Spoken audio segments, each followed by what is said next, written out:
माँ बाप के बाद अगर किसी को भगवान का दर्जा दिया जाता है तो वह टीचर होते हैं, क्योंकि माँ बाप के बाद अच्छी और बुरी चीज़ों का जो ज्ञान होता है वो हमें टीचर देते हैं।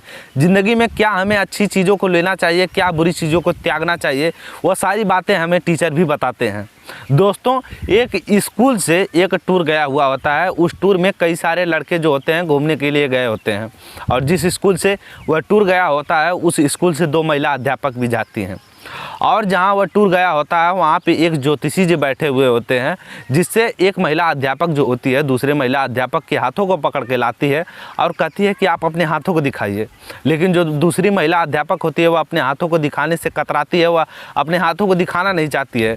जो इसके बाद जो वहाँ के ज्योतिषी जी होते हैं वह समझ जाते हैं कि कुछ ना कुछ तो मैटर है, या आखिर महिला अध्यापक अपने हाथों को क्यों नहीं दिखाना चाह रही है। तो वह उससे पूछते हैं कि बेटा आखिर तुम्हें क्या हो गया है कि तुम अपने हाथों को दिखाना नहीं चाहती हो। जो महिला अध्यापक होती है वो बताती है कि मेरे दुख का कोई निवारण ही नहीं है, मैं अपने इस वजह से अपने हाथों को नहीं दिखा रही हूँ। जो ज्योतिषी जी होते हैं वह कहते हैं बेटी, इस संसार में कोई ऐसी चीज़ें ही नहीं है जिनका कोई निवारण ना हो, तुम अपने हाथों को दिखाओ तो सही। वह जो महिला अध्यापक होती है वह अपने हाथों को दिखाती है। उसके बाद जो ज्योतिषी जी होते हैं वह उस महिला अध्यापक के कानों में कुछ कहते हैं, और कहने के बाद वह टूर जो होता है वह अपने घर चला आता है। जिसके बाद वह जो महिला अध्यापक होती है जिसके कानों में ज्योतिषी जी कुछ कहे हुए होते हैं, वह एक 13 साल के लड़के के साथ अपनी शादी कर लेती है और वह उसके साथ सुहागरात मनाती है। सुहागरात मनाने की ठीक सुबह जो वह लड़की होती है, जो महिला अध्यापक होती है, वह विधवा हो जाती है। आखिर क्या है इस कहानी की पूरी सच्चाई, इसको जानने के लिए आप हमारे वीडियो के अंत तक जरूर बने रहिएगा। तो नमस्कार दोस्तों, स्वागत है आप सभी का मेरे यूट्यूब चैनल असलियत तक में। दोस्तों, ये जो सच्ची घटना है ये सच्ची घटना है पंजाब की। पंजाब में एक शहर पड़ता है जिसका नाम है जालंधर, और जालंधर में एक इलाका पड़ता है जिस इलाके का नाम है बस्ती बाबा खेल। यह जो सच्ची घटना है ये सच्ची घटना है 17 मार्च 2021 की। तकरीबन 6 दिन बीत चुके थे। एक लड़का जिसकी उम्र 13 साल थी और वह अपने घर से तकरीबन 6 दिन से गायब था। उसकी खोज पड़ताल चल रही थी, लेकिन वह जो लड़का होता है वह तकरीबन 6 दिनों तक गायब होता है। 7वें दिन वह अपने घर आता है, और घर आने के बाद उसको जो उसके परिवार वाले होते हैं, जो उसके माता पिता होते हैं, वह उसको देखकर हैरान परेशान हो जाते हैं, क्योंकि वह जो लड़का होता है उसको देखकर ऐसा लग रहा था कि वह हाल ही फिलहाल में दूल्हा बना हुआ हो, क्योंकि उसके हाथ में जो था वह कंगन बना हुआ था, उसकी आंखों में काजल लगा हुआ था, उसके पूरे बदन में हल्दी की महक आ रही थी, और उसको देखकर ऐसा प्रतीत हो रहा था कि वह हाल फिलहाल में दूल्हा बना हुआ था। जिसके बाद जो माँ बाप होते हैं वह उससे सवाल कई सारे पूछने लगते हैं कि आखिर तुम्हारा ये हाल कैसे हुआ है, तुम एक दूल्हे की तरह कैसे लग रहे हो। वह जो लड़का है वह नहीं बताता है। फिर उससे सख्ती से पूछा जाता है जब, तो वह बताने लगता है। जब वह बताता है तो जो माँ बाप होते हैं उस कहानी को सुन के वह तुरंत उस नज़दीकी थाने में चले जाते हैं। दोस्तों, ये जो कहानी होती है यह कहानी होती है कि एक स्कूल से कई सारे बच्चे टूर पे गए हुए होते हैं। जो कुछ महिलाएं अध्यापक होती हैं, 2 महिला अध्यापक भी उस टूर पे गई होती हैं, और एक ज्योतिषी जी बैठे हुए होते हैं बाहर।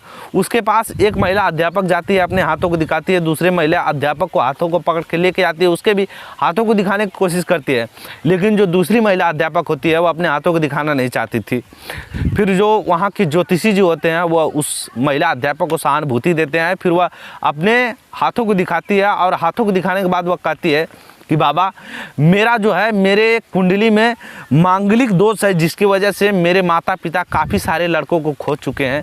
काफ़ी सारे ऐसे रिश्तेदार आ चुके हैं जो मेरे पास आते हैं और मुझे पसंद करके जाते हैं, लेकिन जब वह सुनते हैं कि मेरे कुंडली में मांगलिक दोष है, इसके वजह से वह मुझसे शादी नहीं करते हैं। मांगलिक दोष इस वजह से है मेरे कुंडली में, और वह जब जानते हैं कि मांगलिक दोष कि लड़की से अगर हमारे लड़के की शादी हो गई तो या तो वह आर्थिक रूप से ख़राब हो जाएगा, या तो मानसिक रूप से ख़राब हो जाएगा, या तो शारीरिक रूप से ख़राब हो जाएगा अगर मेरे साथ जिस भी लड़के की शादी हुई। तो जो बाबा होते हैं वह कहते हैं कि बेटा, इस चीज़ का भी निवारण है तुम्हारे पास। अगर तुम चाहो तो एक स्टूडेंट के साथ, तुम अपने एक स्टूडेंट के साथ शादी कर सकती हो, और शादी करने के बाद वह उससे तुम अगर चाहो तो अपना मांगलिक दोष है जो उसको हटा सकती हो तुम। वह जो महिला टीचर होती है उसको इतने अच्छे तरीके से वह जो ज्योतिषी जी होते हैं वह समझा देते हैं कि उसको वह सारी बातें समझ में आ जाती है। वह टूर के बाद जब वह घर पे जाती है अपने, फिर उस बच्चे की तलाश करने लगती है कि आखिर मैं किस बच्चे से शादी करूं और कोई बच्चा ऐसा मिल जाए जो परिवार से काफ़ी ज़्यादा कमज़ोर हो। दोस्तों, वह जो 13 साल का लड़का होता है उसका परिवार जो होता है वह काफ़ी ज़्यादा गरीब होता है। उसके जो परिवार वाले होते हैं बड़ी मशक्क़त से वह उसका एडमिशन एक स्कूल में करवाते हैं, लेकिन कोचिंग पढ़ाने का पैसा उसके पास नहीं होता है, उनके परिवार के पास नहीं होता है। तो वह जो महिला टीचर होती है जिसके कुंडली में मांगलिक दोष होता है वह उस बच्चे को टारगेट करती है। टारगेट करने के बाद वह उसके माता पिता के पास जाती है और कहती है कि मुझे आपका बच्चा जो है वह काफ़ी ज़्यादा होनहार लगता है, मैं आपके बच्चे को फ्री ट्यूशन पढ़ाऊंगी अगर आप लोग अब यह इजाज़त देते हैं। तो जो घर वाले होते हैं वो खुशी से झूम उठते हैं कि हमारे बच्चे को अगर कोई फ्री ट्यूशन पढ़ाएगा तो क्यों नहीं, हम पढ़ाना चाहेंगे। लेकिन वह महिला टीचर कहती है कि जितने दिन भी ये मेरे पास कोचिंग पढ़ेगा या मेरे घर पे रहकर कोचिंग पढ़ेगा और इसके बाद जब ये अच्छी तरीके से कुछ ज्ञान इसको हो जाएगा उसके बाद मैं आप लोगों के यहाँ भेज दूंगी।